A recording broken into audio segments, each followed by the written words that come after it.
నాకు ఈ రాష్ట్ర ఉప ముఖ్యమంత్రిగా ఈ ప్రజల యొక్క సంక్షేమాన్ని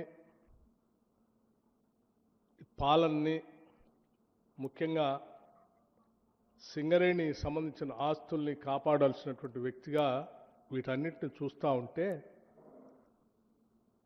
ఏ రాబందులు, ఏ గద్దలు, ఏ దోపిడీదారుల ప్రయోజనాల కోసమో ఈ కథనాలన్నీ వస్తున్నట్టుగా కనిపిస్తూ ఉన్నాయి. చిన్నప్పుడు నేను ఎక్కడో వినేవాడిని, ఏ నినాదం వెనక ఎవరి ప్రయోజనాలు దాగున్నాయో అని.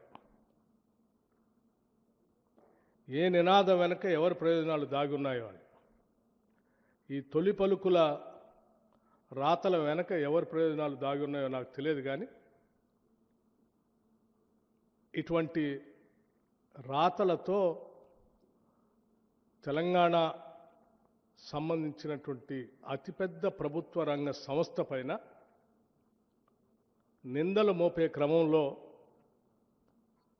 ఈ రాష్ట్రానికి, సింగరేణికి నష్టం చేస్తున్నారన్న సంగతి మర్చిపోతూ ఉన్నారు. సింగరేణికి సంబంధించి వారు రాసిన కథనాల్లో 2 అంశాలు లేవనెత్తారు. ఒకటి, వారికి తెలిసినటువంటి కొద్దిమంది వ్యక్తులకి దీన్ని కట్టబెట్టడం కోసం సైట్ విజిట్ కండిషన్ అనేది పెట్టి, ఆ కండిషన్ ద్వారా ఎవరికో వాళ్ళకి సంబంధించిన వ్యక్తులకి దీన్ని దారాదత్తం చేయాలనేటువంటి ఆలోచనలు అన్నీ ఉన్నాయి దీని వెనక అని చెప్పి వారు ఊహించుకొని రాశారు. రాయటమే కాదు, ఈ సైట్ కండిషన్, విజిట్ కండిషన్ అనేది కేవలం ఈ సింగరేణిలో ఇప్పుడే పెట్టారు. ఈ రాష్ట్రంలో, ఈ దేశంలో ఎక్కడా లేదు. కేవలం వారు అనుకున్నటువంటి వారి వ్యక్తులకు ఇవ్వటం కోసమే ఈ కండిషన్ పెట్టి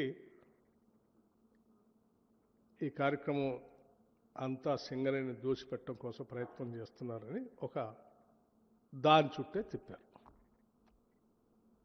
వారు రాయటమే ఆలస్యం. ఇంకో ఆయన లేఖ రాసిండు, ఇంకో ఆయన లేఖ రాయటమే ఆలస్యం, ఇంకో ఆయన ఆడ నుంచి వచ్చేసి. అసలు ఏంటి మీ ముగ్గురు సంబంధం?